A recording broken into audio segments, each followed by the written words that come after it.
Welcome to our channel TNPSC start from the scratch. இந்த சேனலோட motto from the scratch, from the ஜீரோலேருந்து start பண்ணி TNPSC எக்ஸாமை எப்படி கிளியர் பண்ணுறது அப்படின்றது என்டையர் ஸ்ட்ராட்டஜியை நம்ம ப்ரொவைட் பண்ண போகிறோம்.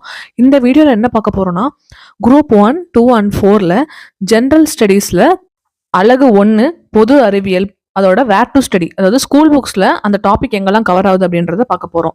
வேர் டு ஸ்டடி அப்படின்னா என்னன்னா, சிலபஸில் உள்ள each and every topic school புக்ஸில் எங்கெல்லாம் கவர் ஆயிருக்கு, அது நம்ம எப்படி படிக்கணும், அந்த ஒரு அனாலிசிஸ் பண்ணுறது தான் வேர் டு ஸ்டடி.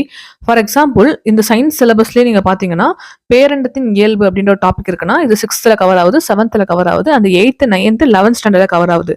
ஸோ நீங்கள் ரேண்டமாக 6th, 7th புக்கு, அப்புறம் 8th book, 9th book, 10th புக்னு என்டையராக கம்ப்ளீட்டாக படிச்சுட்டே இருந்தீங்கன்னா உங்களால் ப்ராப்பராக நோட்ஸ் எடுக்கவும் முடியாது, ரிவிஷன் பண்ணவும் முடியாது. ஸோ நம்ம என்ன மெத்தட் ஃபாலோ பண்ண சொல்கிறோன்னா, புக்ஸை பேஸ்டாக போகாதீங்க, சிலபஸ் பேஸ்டாக போங்க.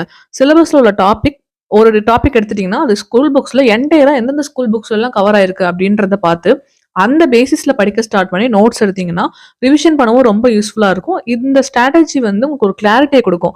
சிலபஸில் நீங்கள் எவ்வளோ பர்சன்டேஜ் கம்ப்ளீட் பண்ணியிருக்கீங்க, இன்னும் எவ்வளோ முடிக்கணும் அப்படின்ற ஒரு கிளாரிட்டி உங்கள் மைண்டுக்கு வரும். ஸோ இந்த மெத்தட் தான் வேர் டு ஸ்டடி ஃபைன் மெத்தட். இந்த வேர் டு ஸ்டடியை ஃபைன் பண்ண சாலிடாக எங்களுக்கு ஒரு 1 month ஆச்சு. ஸ்கூல் புக்ஸில் உள்ள எல்லா சப்ஜெக்ட்லேயுமே டாபிக் வைஸாக புக்ஸ் எடுத்து என்டையராக அதை கோ த்ரூ பண்ணி சிலபஸில் உள்ள வேர்ட் ஸ்கூல் புக்ஸில் எங்கே இருக்குது அப்படின்றத என்டையராக டீகோட் பண்ணி நாங்கள் உங்களுக்கு இந்த பிடிஎஃபாக கொடுத்துட்ருக்கோம். ஸோ இந்த பிடிஎஃப் உங்களுக்கு வேணும்னா 7010339400 அந்த நம்பருக்கு வாட்ஸ்அப் பண்ணுங்கள். இதோட டீட்டெயிலை நான் வீடியோட எண்டில் சொல்கிறேன்.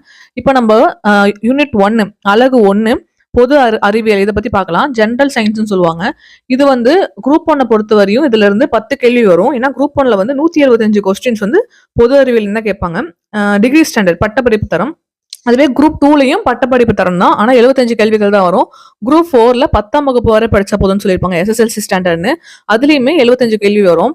ஸோ யூனிட் 1 பொது அறிவியலை பத்தி பார்க்கும்போது குரூப் 1ல இந்த யூனிட்ல இருந்து மொத்தம் 10 கொஸ்டின்ஸ் வரும். அண்ட் குரூப் 2 and 4ல 5 கொஸ்டின் வரும். ஜென்ரலா நிறைய பேர் பண்ற தப்பு சயின்ஸை ஸ்கிப் பண்றது. சயின்ஸை நம்ம என்டையரா ஸ்கிப் பண்ணணும்னு அவசியம் இல்லை. சயின்ஸை நம்ம ஸ்கூல்ல இருந்தே படிச்சுட்டு வந்திருக்கோம். எல்லாருமே 10th வரையும் கம்பல்சரியா சயின்ஸ் படிச்சிருப்போம். அட்லீஸ்ட் நமக்கு ஈஸியா உள்ள டாபிக்கையாவது ரிவிஷன் பண்ணிட்டு போனோம். என்டையரா ஸ்கிப் பண்ணி இந்த 5 மார்க்கை லூஸ் பண்ணாம நம்ம வந்து இதை ஓரளவு அட்லீஸ்ட் ஒரு 50% கவர் பண்ணி வச்சிருந்தோம்னா ஒரு 2 to 3 மார்க்ஸ் நம்ம எடுக்கிறதுக்கு சான்ஸ் இருக்கு. மேபி சயின்ஸ்ல உள்ள 5 கொஸ்டினுமே ஈஸியா கேட்டாங்கன்னா நீங்க கண்டிப்பா 5 கொஸ்டின் அட்டன் பண்ணிடுவீங்க. ஏன்னா நம்ம ப்ரிடிக்ட் பண்ண மாதிரி எக்ஸாம் இருக்காது. நீங்க வந்து பாலிட்டியில ஃபுல் மார்க் போடலாம்னு ப்ரிடிக்ட் பண்ணுவீங்க, ஒரு 1 or 2 கொஸ்டின் டஃபா வச்சுட்டாங்க. அதே மாதிரி எக்கனாமி யூனிட் 8, 9 எல்லாத்துலயுமே அந்த டஃப்னஸ் லெவல் இன்க்ரீஸ் பண்ணிட்டு போயிட்டாங்க அப்படின்னா நீங்க அச்சீவ் பண்ண மார்க்கை வந்து சயின்ஸை வச்சு தான் காம்பன்சேட் பண்ண முடியும். ஸோ நம்ம எல்லா சப்ஜெக்ட்லையுமே ஓரளவு டீசெண்டாக படிச்சுட்டா மட்டும்தான் இந்த எக்ஸாமை நம்ம கிராக் பண்ண முடியும். ஏன்னா ஏதாவது ஒரு டாப்பிக்கை ஸ்கிப் பண்ணி நம்ம கிளியர் பண்ணலாம்னா அந்தளவு ஈஸியான எக்ஸாம் டிஎன்பிஎஸ்சி கிடையவே கிடையாது. அந்தளவு காம்படிஷனும் இருக்கு. ஸோ இந்த ஹெவி காம்படிஷன்ல நீங்க யூனிக்கா இருக்கணும்னா எல்லாரும் ஸ்கிப் பண்ற சயின்ஸ் டாப்பிக்கை நீங்க கண்டிப்பா படிக்கணும். ஆனா நீங்க ஃபர்ஸ்ட்ல எடுத்தவொடனே சயின்ஸ் படிக்க வேண்டாம். ஏன்னா சயின்ஸ் வந்து ஒரு என்லெஸ், ரொம்ப நிறைய டாபிக்ஸ் இருக்கு. நம்ம சிலபஸ்லயே வேர் டு ஸ்டடிலேயே சயின்ஸ் நாங்கள் டீகோட் பண்ணதான் எனக்கு ரொம்ப நாளாச்சு. நிறைய டாபிக்ஸ் இல்லை, இன்டெப்தா இருக்கு. ஸோ நீங்கள் என்ன பண்ணுங்கன்னா மொதல் 5 யூனிட்டுமே ஒரு 50% கவர் பண்ணதுக்கு அப்புறம் சயின்ஸ் படிக்க ஸ்டார்ட் பண்ணுங்க. பட் நம்ம கண்டிப்பாக சயின்ஸ் படிக்கணும், சயின்ஸை ஸ்கிப் பண்ணக்கூடாது. ஸோ ஃபர்ஸ்ட் இந்த பொது அறிவியலோட சிலபஸ் பார்த்துடலாம். சிலபஸ் பார்த்துட்டு அப்புறம் வேர் டு ஸ்டடி ஸ்கூல் புக்ஸ்ல எங்கெல்லாம் கவர் ஆகுது அப்படின்றது என்டையரா இந்த வீடியோவில் பார்க்கலாம். அழகு 1 பொது அறிவியல், இதுல இருந்து குரூப் 1ல 10 கேள்வி வரும், குரூப் 2 and 4ல 5 கேள்வி வரும். சிலபஸ் என்னன்னா, அறிவியல் அறிவு மற்றும் அறிவியல் உணர்வு, பகுத்தறிதல், பொருள் உணராமல் கற்றலும் கருத்துணர்ந்து கற்றலும், கடந்த காலம் நிகழ்காலம் எதிர்காலம் பற்றி புரிந்து கொள்வதற்கான ஒரு கருவி அறிவியல், பேரண்டத்தின் இயல்பு, பொது அறிவியல் விதிகள், இயக்கவியல், பொருட்களின் பண்புகள், விசை, இயக்கம் மற்றும் ஆற்றல், அன்றாட வாழ்வில் இயக்கவியல், மின்னியல், காந்தவியல், ஒளி வெப்பம், அணுக்கரு இயல்பியல், லேசர், மின்னணுவியல் மற்றும் தகவல் தொடர்பியல் ஆகியவற்றின் அடிப்படை கோட்பாடுகளின் பயன்பாடுகள். இதுவரையுமே நமக்கு என்டையரா பிசிக்ஸ் முடிஞ்சிருச்சு. இப்போ நம்ம கெமிஸ்ட்ரி பார்க்கலாம். தனிமங்கள், சேர்மங்கள், அமிலங்கள், காரங்கள், உப்புகள், பெட்ரோலிய பொருட்கள், உரங்கள், பூச்சிக்கொல்லிகள், இது வரையுமே ஃபுல்லாவே வந்து கெமிஸ்ட்ரி தான். கெமிஸ்ட்ரியில மட்டும் தான் சிலபஸ் ரொம்ப கம்மியா இருக்க மாதிரி தெரியும். ஆனா கொஸ்டின்ஸ் கெமிஸ்ட்ரிலேருந்து அதிகமாக வரும். ஃபார் எக்ஸாம்பிள் அந்த 5 கொஸ்டின்ல 2 to 3 கொஸ்டின் கெமிஸ்ட்ரிலேருந்து தான் வரும். ஆனா கெமிஸ்ட்ரி தான் இருக்கிறது கம்மி வெயிட்டேஜ். ஸோ இப்போ பயாலஜி சிலபஸ், உயிரியலின் முக்கிய கோட்பாடுகள், உயிர் உலகின் வகைப்பாடு, பரிணாமம், மரபியல், உடலியங்கியல், உணவியல், உடல்நலம் மற்றும் சுகாதாரம், மனித நோய்கள், சுற்றுப்புற சூழல் மற்றும் சூழியல், அறிவியல் மற்றும் தொழில்நுட்பத்தின் அண்மை கால கண்டுபிடிப்புகள், நடப்பு நிகழ்வுகள். ஸோ இதான் வந்து என்டையரா அறிவியலோட சிலபஸ். ஸோ இப்போ ஸ்கூல் புக்ஸ்ல இது எங்கெல்லாம் கவர் ஆகுதுன்னு பார்க்கலாம். அறிவியல் அறிவு மற்றும் அறிவியல் உணர்வு, பகுத்தறிதல், பொருள் உணராமல் கற்றலும், கருத்துணர்ந்து கற்றலும், கடந்த காலம், நிகழ்காலம், எதிர்காலம் பற்றி புரிந்து கொள்வதற்கான ஒரு கருவி அறிவியல். இந்த டாபிக் பார்த்தாலே தெரியும், ரொம்ப ஜெனரலைஸ்டா இருக்கும். அண்ட் இது வந்து ஒரு சைக்காலஜி டாபிக். இது வந்து சயின்ஸ்ல கவர் ஆகாது. இது வந்து ஒரு சைக்காலஜி டாபிக்ல பேசிக்ல இருக்கும். ஸோ நம்ம அண்டர்ஸ்டாண்டிங் லெவலுக்காக இந்த டாபிக் கொடுத்துருக்காங்க. இது டைரக்டா சயின்ஸ் புக்கில் எந்த புக்லையுமே கவர் ஆகல. பட் இன்டெரக்டா நம்ம சயின்ஸ் படிக்கிறத வச்சு இதை கொஞ்சம் அட்டன் பண்ணலாம். ஸோ இந்த டாபிக்கு மட்டும் நம்ம வந்து வீடியோ போடுறோம். ஏன்னா இது ஸ்கூல் புக்ஸ்ல இல்லாததுனால இந்த டாபிக்கு நம்ம டெஃபினட்டா எக்ஸாமுக்கு முன்னாடியே வீடியோ போட்டுருவோம். ஸோ நீங்க இந்த டாபிக் அந்த வீடியோ பார்த்துருங்க. நெக்ஸ்ட் பேரண்டத்தின் இயல்பு. 6ஆம் வகுப்புல முதல் பருவம் அலகு 1 பேரண்டம் மற்றும் சூரிய குடும்பம். 7ஆம் வகுப்பு 3ஆம் பருவம் அலகு 2 அண்டம் மற்றும் விண்வெளி. 8ஆம் வகுப்பு அலகு 8 அண்டம் மற்றும் விண்வெளி அறிவியல். 9ஆம் வகுப்பு அலகு 9 அண்டம். மேல்நிலை 1ஆம் ஆண்டு அலகு 2 சூரிய குடும்பமும் மற்றும் பூமியும். நெக்ஸ்ட் பொது அறிவியல் விதிகள். இந்த டாபிக் டைரக்டா நம்ம ஸ்கூல் புக்ஸ்ல கிடையாதுன்னா விதி அப்படின்னு ஒரு லா அப்படின்ற ஒரு லெசன் கிடையாது. பட் நமக்கு நிறைய லெசன்ஸ்ல நிறைய லாஸ் இருக்கு. இதை நீங்க இந்த லெசன் மட்டும் படிச்சா போதும் அப்படின்னு நம்மளால சொல்ல முடியாது. ஸோ வந்து இது வந்து ஷார்ட்டா வந்து எங்கேயுமே கிடையாது. ஸோ இதை நம்ம எப்படி வந்து படிக்கலாம்னா, எல்லா லாஸுமே நான் வந்து ஆர்கனைஸ்டா ஒரு வீடியோவில் கொடுத்துட்றேன். ஸோ அந்த வீடியோவிலையும் பிடிஎஃப் மாதிரி கொடுத்துட்றேன். ஸோ நீங்க அந்த இதை வச்சு நீங்க லா படிச்சுக்கோங்க. ஸோ இதுக்கு இந்த லெசன் இந்த டாபிக் மட்டும் கொடுக்க முடியாது. இது தவிர எல்லா டாபிக்குமே மேக்ஸிமம் லெசன்ஸ் வந்துடும். இயக்கவியல் பொருட்களின் பண்பு. இது வந்து 6ஆம் வகுப்பு முதல் பருவம் அலகு 3 நம்மை சுற்றியுள்ள பருப்பொருட்கள். இந்த டாபிக்ல கவர் ஆகும். 7ஆம் வகுப்பு முதல் பருவம் அலகு 3 இதுலயும் இந்த லெசனோட நேமே சேம் தான், நம்மை சுற்றியுள்ள பருப்பொருட்கள். 8ஆம் வகுப்பு முதல் பருவம் அலகு 4 பருப்பொருட்கள். 9ஆம் வகுப்பு அலகு 10 நம்மை சுற்றியுள்ள பொருட்கள். மேல்நிலை 1ஆம் ஆண்டு அலகு 7 பருப்பொருட்களின் பண்புகள். இந்த டாபிக் தொட முடியுது. நெக்ஸ்ட் டாபிக் வந்து விசை, இயக்கம் மற்றும் ஆற்றல். 6ஆம் வகுப்பு முதல் பருவம் அலகு 2 விசையும் இயக்கமும். 7ஆம் வகுப்பு முதல் பருவம் அலகு 2 விசையும் இயக்கமும். 8ஆம் வகுப்பு முதல் பருவம் அலகு 2 விசையும் அழுத்தமும். இந்த லெசனோட நேம் ஏன் சேமா வருதுன்னா, இது வந்து ஸ்டாண்டர்ட் வைஸா ஒரு கண்டினியூவேஷன் கொடுத்துருப்பாங்க. ஸோ அந்த 7th ஸ்டாண்டர்ட் லெசன் ஸ்டார்ட் பண்ணும்போதே நம்ம 6th ஆல்ரெடி படிச்சிருக்கோம் அப்படின்னு தான் ஸ்டார்ட் பண்ணுவாங்க. ஸோ வந்து வேற லெசன்ஸ் தான், வேற ஸ்டாண்டர்ட்ஸ் தான். 9ஆம் வகுப்பு அலகு 2 இயக்கம், அலகு 3 பாய்மங்கள். 10ஆம் வகுப்பு அலகு 1 இயக்க விதிகள். மேல்நிலை 1ஆம் ஆண்டு அலகு 2 இயக்கவியல், அலகு 3 இயக்க விதிகள், அலகு 5 துகள்களான அமைப்பு மற்றும் திண்மப் பொருளின் இயக்கம். மேல்நிலை 1ஆம் ஆண்டு அலகு 6 ஈர்ப்பியல், அலகு 10 அலைவுகள். நெக்ஸ்ட் டாபிக் அன்றாட வாழ்க்கையில் இயக்கவியல், மின்னியல், காந்தவியல்.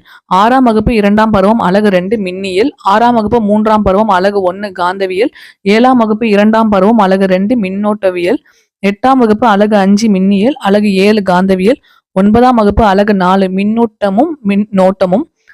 அலகு 5 காந்தவியல் மற்றும் மின்காந்தவியல். 10ஆம் வகுப்பு அலகு 4 மின்னோட்டவியல். மேல்நிலை 1ஆம் ஆண்டு அலகு 4 வேலை ஆற்றல் மற்றும் திறன். மேல்நிலை 2ஆம் ஆண்டு நான் சொல்ல மாட்டேன், மேல்நிலை 2ஆம் ஆண்டா கன்ஃபியூஸ் ஆயிடாதீங்க. இட்ஸ் 12th ஸ்டாண்டர்ட் புக், 12வது புக்கு தான். மேல்நிலை 1ஆம் ஆண்டுனா 11th ஸ்டாண்டர்ட் புக்கு. அலகு 1 நிலை மின்னியல், அலகு 2 மின்னோட்டவியல், அலகு 3 காந்தவியல் மற்றும் மின்னோட்டத்தின் காந்த விளைவுகள், அலகு 4 காந்த தூண்டலும் மாறு திசை மின்னோட்டமும், அலகு 5 மின்காந்த அலைகள். ஒளி, லேசர். இந்த ஒளி எதை டினோட் பண்ணுதா? லைட்டு. நெக்ஸ்ட் நம்ம ஒளின்னு படிப்போம், அது வந்து சவுண்டு. ஸோ ஒளி அண்ட் லேசர். இந்த டாபிக் ஸ்கூல் புக்ஸ்ல எங்க கவர் ஆகுதுன்னா, 7ஆம் வகுப்பு 3ஆம் பருவம் அலகு 1 ஒளியியல். 8ஆம் வகுப்பு முதல் பருவம் அலகு 3 ஒளியியல். 9ஆம் வகுப்பு அலகு 6 ஒளியியல். இந்த 3 டாபிக் பேருமே ஒளியியல் தான். 10ஆம் வகுப்பு அலகு 2 இதுவுமே ஒளியியல். மேல்நிலை 1ஆம் ஆண்டு 11th ஸ்டாண்டர்ட் புக்கு அலகு 11 அலைகள். மேல்நிலை 2ஆம் ஆண்டு அலகு 6 கதிர் ஒளிபியல். ஒளி 8ஆம் வகுப்பு அலகு 6 ஒளியியல். 9ஆம் வகுப்பு அலகு 8 ஒளி. 10ஆம் வகுப்பு அலகு 5 ஒளியியல். ஸோ இது மூணுமே வந்து சவுண்ட் ரிலேட்டடா. வெப்பம் 6ஆம் வகுப்பு 2ஆம் பருவம் அலகு 1 வெப்பம். 7ஆம் வகுப்பு 2ஆம் பருவம் அலகு 1 வெப்பம் மற்றும் ஆற்றல். 8ஆம் வகுப்பு 2ஆம் பருவம் அலகு 1 இதுவுமே வெப்பம். 9ஆம் வகுப்பு அலகு 7 வெப்பம். 10ஆம் வகுப்பு அலகு 3 வெப்ப இயற்பியல். மேல்நிலை 1ஆம் ஆண்டு அலகு 8 வெப்பமும் வெப்ப இயக்கவியலும். அணுக்கரு இயற்பியல். 7ஆம் வகுப்பு முதல் பருவம் அலகு 4 அணு அமைப்பு. 8ஆம் வகுப்பு 2ஆம் பருவம் அலகு 4 அணு அமைப்பு. 9ஆம் வகுப்பு அலகு 11 இந்த லெசன் பேருமே அணு அமைப்பு. 10ஆம் வகுப்பு அலகு 6 அணுக்கரு இயற்பியல். மேல்நிலை 2ஆம் ஆண்டு அலகு 8 கதிர்வீச்சு மற்றும் பருப்பொருட்களின் இருமைப்பு. அலகு 9 அணு மற்றும் அணுக்கரு இயற்பியல். அலகு 10 எலக்ட்ரானியல் மற்றும் தகவல் தொடர்பு அமைப்புகள். நெக்ஸ்ட் டாபிக் மின்னணுவியல் மற்றும் தகவல் தொடர்பியல் ஆகியவற்றின் அடிப்படை கோட்பாடுகளின் பயன்பாடுகள். 6ஆம் வகுப்பு முதல் பருவம் அலகு 7 கணினி ஓர் அறிமுகம். 7ஆம் வகுப்பு முதல் பருவம் அலகு 7 கணினி காட்சி தொடர்பு. 8ஆம் வகுப்பு முதல் பருவம் அலகு 9 தகவல் தொழில்நுட்பம் ஓர் அறிமுகம். மேல்நிலை 2ஆம் ஆண்டு அலகு 10 எலக்ட்ரானியல் மற்றும் தகவல் தொடர்பு அமைப்புகள். அலகு 11 இயற்பியலின் அண்மை கால வளர்ச்சிகள். தனிமங்கள் மற்றும் சேர்மங்கள் இதான் நெக்ஸ்ட் டாபிக். 6ஆம் வகுப்பு முதல் பருவம் அலகு 3 நம்மை சுற்றியுள்ள பருப்பொருட்கள். 7ஆம் வகுப்பு முதல் பருவம் அலகு 3 நம்மை சுற்றியுள்ள பருப்பொருட்கள். 2 லெசனுமே சேம் நேம் தான். அலகு 4 அணு அமைப்பு. 8ஆம் வகுப்பு அலகு 8 அண்டம் மற்றும் விண்வெளி அறிவியல். அலகு 11 காற்று. அலகு 12 அணு அமைப்பு. 9ஆம் வகுப்பு அலகு 10 நம்மை சுற்றியுள்ள பொருட்கள். அலகு 11 அணு அமைப்பு. அலகு 12 தனிமங்களின் வகைப்பாடு அட்டவணை. அலகு 13 வேதி பிணைப்பு. 10ஆம் வகுப்பு அலகு 7 அணுக்களும் மூலக்கூறுகளும். அலகு 8 தனிமங்களின் ஆவர்த்தன வகைப்பாடு. மேல்நிலை 1ஆம் ஆண்டு அலகு 1 வேதியியலின் அடிப்படை கருத்துக்கள் மற்றும் வேதி கணக்கீடுகள். அலகு 3 தனிமங்களின் ஆவர்த்தன வகைப்பாடு. அலகு 5 கார மற்றும் கார மண் உலோகங்கள். மேல்நிலை 2ஆம் ஆண்டு அலகு 2 பி தொகுதி தனிமங்கள் பார்ட் 1 இது. அலகு 3 பி தொகுதி தனிமங்கள் பார்ட் 2. அலகு 4 இடைநிலை மற்றும் உள் இடைநிலை தனிமங்கள். நெக்ஸ்ட் டாபிக் அமிலங்கள் காரங்கள் உப்புகள். 8ஆம் வகுப்பு அலகு 14 அமிலங்கள் மற்றும் காரங்கள். 9ஆம் வகுப்பு அலகு 14 அமிலங்கள் காரங்கள் மற்றும் உப்புகள். 10ஆம் வகுப்பு அலகு 9 கரைசல்கள். அலகு 10 வேதி வினைகளின் வகைகள். மேல்நிலை 2ஆம் ஆண்டு அலகு 8 அயனி சமநிலை. பெட்ரோலிய பொருட்கள். 7ஆம் வகுப்பு முதலாம் பருவம் அலகு 3 பலபடி வேதியியல். 8ஆம் வகுப்பு அலகு 15 அன்றாட வாழ்வில் வேதியியல். மேல்நிலை 1ஆம் ஆண்டு அடிப்படை தானியங்கி ஊர்தி பொறியியல். இது 11th ஸ்டாண்டர்ட் புக்கில் ஆட்டோமொபைல் இன்ஜினியரிங் அதான் அடிப்படை தானியங்கி ஊர்தி பொறியியல்னு சொல்லியிருக்காங்க. அந்த புக்லேருந்து எடுத்திருக்காங்க இந்த லெசனு. ஸோ இந்த ஆட்டோமொபைல் இன்ஜினியரிங் புக்ஸ் எல்லாம் உங்களுக்கு கண்டிப்பாக கிடைக்காது. அது நீங்கள் வாங்கவும் வேணாம். டிஎன் ஸ்கூல் புக்ஸ் அந்த வெப்சைட்டில் போனீங்கன்னா automobile engineering books Tamil version download பண்ணிங்கன்னா இந்த லெசன் அதில் இருக்கும். ஸோ இதுலேருந்து உங்களுக்கு தெரியும் நாங்கள் எந்த அளவு அதை சோர்ஸ் பண்ணியிருக்கோன்னு. நாங்கள் ஜஸ்ட் வந்து ஃபிசிக்ஸ் கெமிஸ்ட்ரி பயாலஜியோட நிறுத்தலை. அந்த டாபிக் வேற எங்கேயாவது கவர் ஆயிருக்கான்னு பார்க்கும்போது ஆட்டோமொபைல் இன்ஜினியரிங் 11th ஸ்டாண்டர்ட் புக்கில் இருந்துச்சு. 11th ஸ்டாண்டர்டில் ஆட்டோமொபைல் இன்ஜினியரிங்னு ஒரு டாபிக் ஒரு கோர்ஸ் இருக்குது. ஸோ அதில் வந்து நம்ம இந்த டாபிக் எடுத்திருக்கோம். ஸோ அலகு 3 எரிபொருட்களும் அவற்றின் வகைகளும். மேல்நிலை 1ஆம் ஆண்டு வேதியியல். அலகு 13 ஹைட்ரோ கார்பன்கள். உரங்கள் மற்றும் பூச்சிக்கொல்கள் இதான் அடுத்த டாபிக். 6ஆம் வகுப்பு தொகுதி 3 அலகு 3 அன்றாட வாழ்வில் வேதியியல். 9ஆம் வகுப்பு அலகு 16 பயன்பாடு வேதியியல். மேல்நிலை 1ஆம் ஆண்டு வேதியியல். அலகு 14 ஹேலோ அல்கேன்கள் மற்றும் ஹேலோ அரீன்கள்ஸ். அப்புறம் அடிஷனல் ரெஃபரன்சஸ் கெமிஸ்ட்ரி பொறுத்தவரையும் கொஞ்சம் எக்ஸ்ட்ரா டாபிக்ஸும் படிக்கிற மாதிரி இருக்கும் apart from the syllabus. So 6ஆம் வகுப்பு 3ஆம் பருவம் அலகு 3 அன்றாட வாழ்வில் வேதியியல். 9ஆம் வகுப்பு அலகு 15 கார்பனும் அவற்றின் சேர்மங்களும். அலகு 16 பயன்பாட்டு வேதியியல். 10ஆம் வகுப்பு அலகு 11 கார்பனும் அதன் சேர்மங்களும். நெக்ஸ்ட் நம்ம பயாலஜி டாபிக் வந்துட்டோம். உயிரியலின் முக்கிய கோட்பாடுகள். 6ஆம் வகுப்பு முதல் பருவம் அலகு 5 விலங்குலகம். 7ஆம் வகுப்பு 2ஆம் பருவம் அலகு 4 செல் உயிரியல். 10ஆம் வகுப்பு அலகு 16 தாவர மற்றும் விலங்கு ஹார்மோன்கள். மேல்நிலை 1ஆம் ஆண்டு அலகு 6 செல் வாழ்வியல். அலகு 7 செல் சுழற்சி. அலகு 8 உயிரி மூலக்கூறுகள். நம்ம இதுல இந்த டாபிக்ல மட்டும் 6th 7th 10th 11th கொடுத்துட்டு மறுபடியும் 7th கொடுத்துருப்போம். அது ஏன்னா இந்த 4 லெசனுமே ஓரளவு செல் பத்தியே கொடுத்துருப்பாங்க. ஸோ உங்களுக்கு இந்த ஆர்டர்ல படிக்கும் போது உங்களுக்கு கொஞ்சம் ஈஸியா இருக்கும். ஸோ அதனால நெக்ஸ்ட் டாபிக் வந்து ஜென்ரலா இருக்கும். ஸோ இந்த முதல் செட்டு வந்து ஃபுல்லாவே செல்ஸ் பத்தி கொடுத்துருக்காங்க. நாங்கள் செப்பரேட் பண்ணியிருக்கோம்.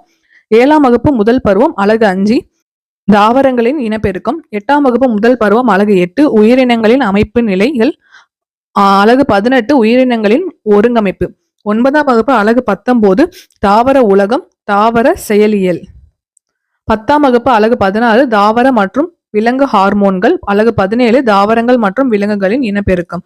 மேல்நிலை 2ஆம் ஆண்டு அலகு 6 தாவரங்களின் பாலிலா இனப்பெருக்கம் மற்றும் பாலின பெருக்கம்.